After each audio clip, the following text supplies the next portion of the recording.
lihat, di sekeliling kita banyak sekali energi. TV, lampu, kipas angin membutuhkan listrik untuk menyala.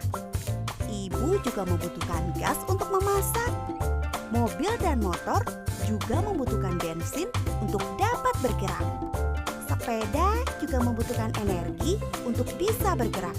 Dari mana? Ya, dari tenaga kayuhan kamu. Ketika kamu makan, kamu juga mendapatkan energi yang bisa kamu gunakan untuk bermain maupun belajar. Seperti yang kamu lihat, energi sangat penting untuk kehidupan kita.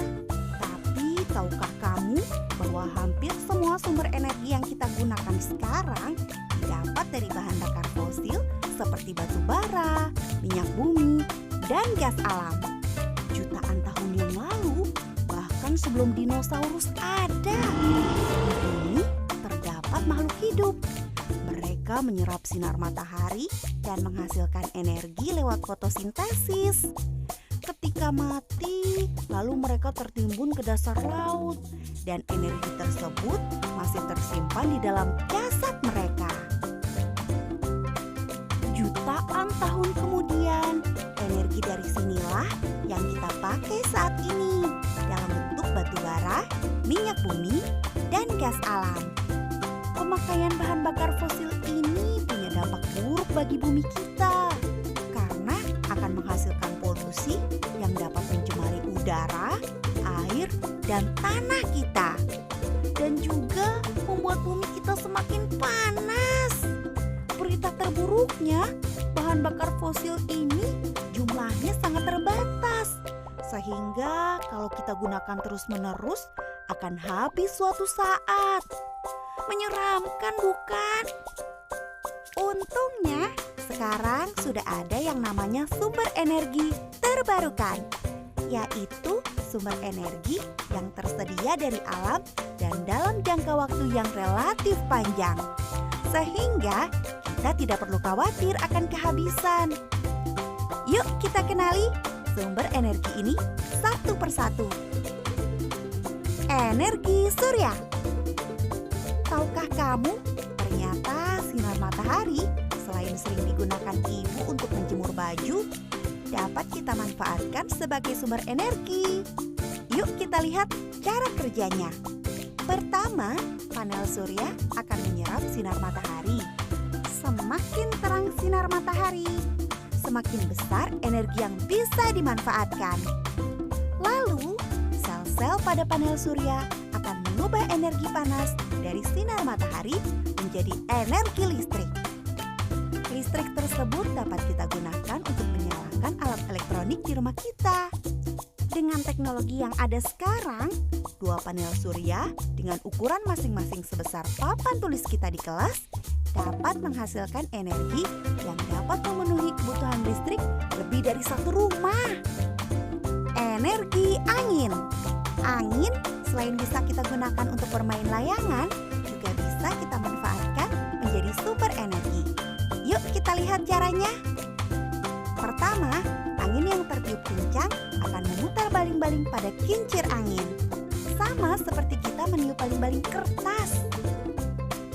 Baling-baling ini akan terhubung dengan roda gigi yang fungsinya akan mempercepat putaran dari baling-baling. Dari roda gigi itu akan terhubung ke generator yang fungsinya mengubah energi gerak itu menjadi energi listrik. Energi listrik dari tenaga angin ini dapat memenuhi kebutuhan listrik di rumah kita sehari-hari. Energi arus air. Di sungai, selain kita bisa bermain air dan berenang, ternyata juga bisa dimanfaatkan menjadi energi listrik. Gimana sih caranya? Energi dari arus air ini menggunakan tenaga air sebagai penggeraknya, seperti dari sungai atau danau. Arus air ini akan memutar kincir air. Kincir air ini akan terhubung ke generator yang fungsinya mengubah energi gerak itu menjadi energi listrik. Energi listrik dari tenaga air ini dapat digunakan untuk memenuhi kebutuhan listrik di rumah kita. Energi biomasa. Energi biomasa ini artinya energi yang bersumber dari makhluk hidup. Banyak sekali sumber energi biomasa ini.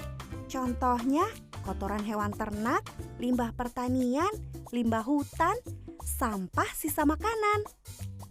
Kok bisa ya? Yuk kita lihat cara kerjanya.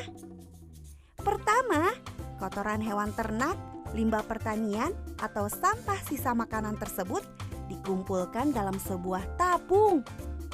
Di dalam tabung tersebut terdapat bakteri yang akan menguraikan bahan-bahan tersebut menjadi gas metana.